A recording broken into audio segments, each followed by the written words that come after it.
Remember the bird and the camel that were complaining to the Prophet ﷺ in a way that only he could hear? Well, now it's the day of judgment, and the animals come forth as witnesses for you or against you. And the Prophet ﷺ said that whoever kills a small bird for play, it will come on the day of judgment and say, Ya Rab, inna fulanan qatalani abathan, walam yaqtulni limanfa'a. Oh my Lord, so-and-so killed me for sport and not for any benefit. On the other hand, the Prophet ﷺ mentioned about the seeker of knowledge.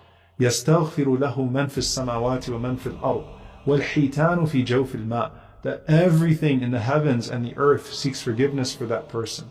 Even the fish in the depths of the ocean, the birds high in the sky, they're coming on the day of judgment and they're testifying. Why?